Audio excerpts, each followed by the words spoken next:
So let's just say that any type of serial killer with a bag over his head is guaranteed to scare the hell out of me no matter what. That's just how it is.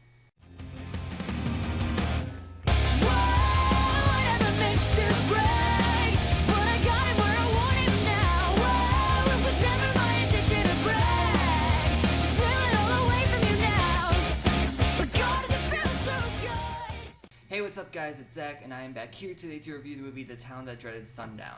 The movie was directed by Charles B. Pierce and it stars Dawn Wells and Ben Johnson, and it was released in 1976. So what exactly is this movie about? A masked serial killer terrorizes a small town for many months in the year of 1946 in Arkansas. Seems like a pretty simple premise, right? So what I'm sure that many of you horror fans out there already know is that this movie is actually based off of the Moonlight Murders. In other words, this movie is based on a true story. Haven't heard that one before. So we all know how horror movies actually work when they say they are based on a true story. 10% of what we actually see is true, while the other 90% is just made up bullshit. But in this case, this movie is actually pretty damn close to the real thing. Shocking, right? So what did I think about the movie?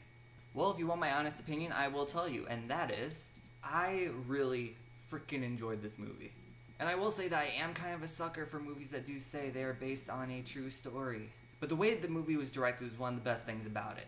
It kind of has this documentary feel, almost like the way that the original Texas Chainsaw Massacre was directed. And it has this really grainy feel to it, and throughout the film there's a narrative going on where there's a voiceover that tells you about what happens after a victim is found. Now I will say that many people will actually find this movie pretty slow because the first time that I watched it, I was bored to tears. But when I figured out what the movie was trying to do and what it was trying to be and what it was trying to get across, I went back and I rewatched it and I enjoyed it so much more. And if you think this is going to be just your generic slasher film with blood and gore and people getting killed and all that stuff, I feel really bad for you because this movie is about to drop you down to a level of depression that you've never been before. It's telling you a legitimate story. It wants you to understand what happened in this time period, in this place. Now one of the things I really want to talk about in the movie is that some of these kills are really actually disturbing. Just a little bit. And it's funny because you don't expect that from a movie that was made back in the 70s. And the one in particular kill that I'm talking about involves a trumpet and a knife. Let your mind kind of figure out how that works. And one of the things that's really, really creepy about this movie is that this guy was actually never caught. I mean, obviously I don't think that he's still running around with a sack over his head, because I honestly believe that he's dead by this point. I mean, if you look at the time from 1946 all the way until now, there is quite the time difference in between there. But it's just really creepy because this dude was never caught. And I'm not sure about you guys, but if there was a killer in my small town, I would be boarding up my windows and boarding up my doors and I would never be leaving. Which by the end of this movie, that's what these people are actually doing. You get quick shots of people boarding up their windows and their doors and any other entrance so people can't get into their house. Yes, this was back when people actually knew what the consequences would be. The only thing that made this movie a downer for me is that at some points it was a little slow. But I mean, it didn't butcher the movie for me. And I understand that the younger audience of this genre today are used to quick cuts and blood and gore and sex and nudity and swearing and all of this stuff that you do not need to make a good horror movie. But come on. I mean, you cannot beat a classic. Yes, I did it. I used the C word.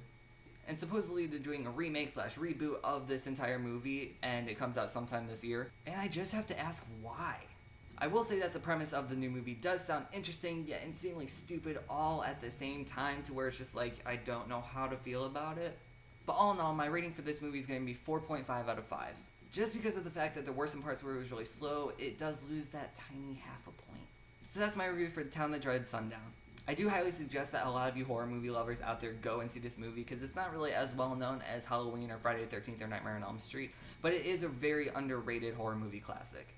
So if you enjoyed this review, then be sure to give it a thumbs up and hit the subscribe button down below, and I will see you guys in my upcoming videos.